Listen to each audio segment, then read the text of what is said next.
Il faut savoir que le tzaddik, il est obligé de se déguiser pour nous amener là où il doit nous amener. Donc Hachem aussi se déguise. Hachem, il se déguise. Donc dès que vous voyez de la rigueur d'Hachem, c'est du déguisement. C'est pas de la réalité. Même si dans la réalité, ils ont trouvé, Shimon, il était en prison, il allait prendre Binyamin, ils ont retrouvé leur argent dans leur sac. Il ne faut pas se laisser avoir. Si maintenant, ils s'étaient laissés avoir, ils avaient vu Yosef comme ça, ils auraient dit, mais celui-là, il faut le tuer, celui-là, qu'est-ce qu'il veut? Qu'est-ce qu'il veut de nous? Pourquoi il nous prend, etc. Mais dans sa façon d'agir, ça aussi, il l'a prévu. Ça aussi, il l'a prévu. Une fois, Rabbeinu, il a dit à ses élèves, vous savez pourquoi je vous ai rapproché de moi? Parce que vous êtes les opposants à moi, les plus dangereux qu'il y a au monde. Donc, pour empêcher que vous me détruisiez, je vous ai rapproché de moi. Regardez Rabbeinu jusqu'où il va. Regardez Rabbeinu jusqu'où il peut aller. Il dit parce que vous aurez été les pires des opposants qu'il y a au monde. Donc j'avais pas le choix. Je vous ai rapproché pour vous neutraliser. Donc maintenant vous êtes avec moi, ça va. Vous voyez qui je suis et tout. Vous n'allez pas me détruire donc ça. Mais je vous ai rapproché pour ça. Nous on croit qu'on sait des choses. On sait rien du tout.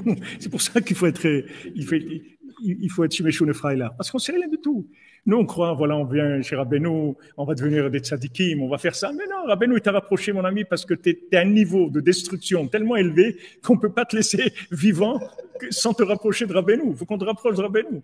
Parce que t'es dangereux pour le monde. Donc, on n'a pas le choix, on est obligé de te rendre Breslev. Donc, ne croyez pas aux mises en scène comme Yosef il fait. Ça aussi, il le calcule. Je vous dis ça parce qu'il calcule pour pas qu'il y ait de clash.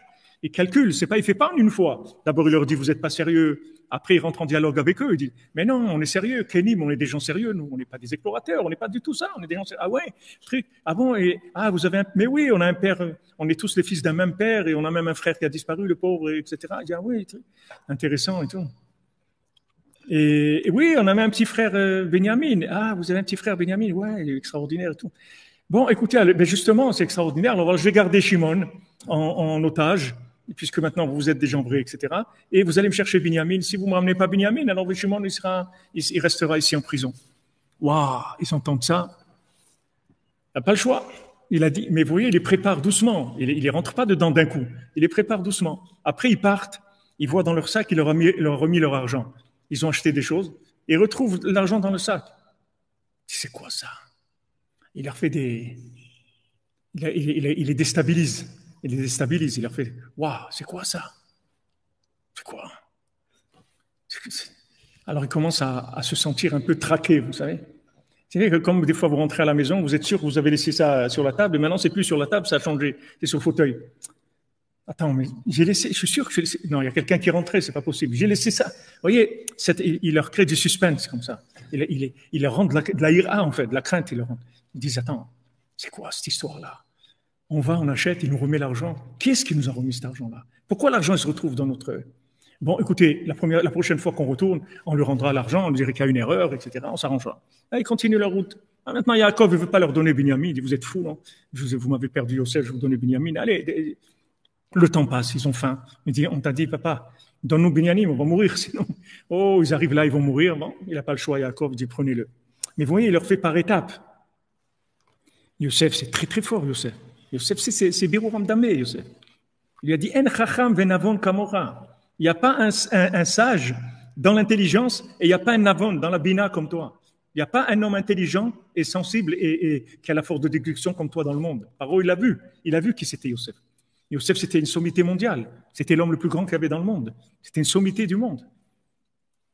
Donc, il savait comment il faisait, avec quels outils il utilisait, en connaissant exactement leur niveau de sensibilité, leur niveau de capacité de gérer des contradictions pareilles. Il était capable, il savait exactement comment ils allaient réagir. Donc, il leur a créé des vêtements, en fait, sur mesure. C'est du prêt-à-porter qu'il leur a fait, sur mesure. Il leur a fait pas du prêt-à-porter, mais un vêtement sur mesure, comme un tailleur. Il leur a taillé un déguisement sur mesure par rapport à là où ils étaient. Et ils ont accroché au déguisement, ils ont joué le jeu du déguisement. Et avec ça, ils sont arrivés à la conclusion de ce qu'il leur avait dit au début, Ani Yosef, et ils se sont prosternés, c'est tout. C'est ce que je vous avais dit au début. Ce qu'on fait là, c'est ce que je vous ai dit au début. Il a fallu passer tout ça pour que vous arriviez à ça. Donc ça, c'est la même chose. Ce qu'on vit aujourd'hui, c'est des déguisements et de la rigueur d'Hachem. Parce qu'Hachem, il a de la peine qu'on ne veuille pas accepter tout son amour et sa bonté. C'est ça qui lui fait de la peine. Donc, il nous bouge. Il nous dit, allez, bougez-vous. Faites des choses. Allez, c'est les 3 semaines. La maison a été détruite. Quoi, vous voulez pas une maison que je reconstruise? Oui, on veut. Allez, bougez-vous, faites quelque chose. Mais c'est pas son intention profonde. Son intention profonde, c'est que de la miséricorde et de la bonté, c'est tout.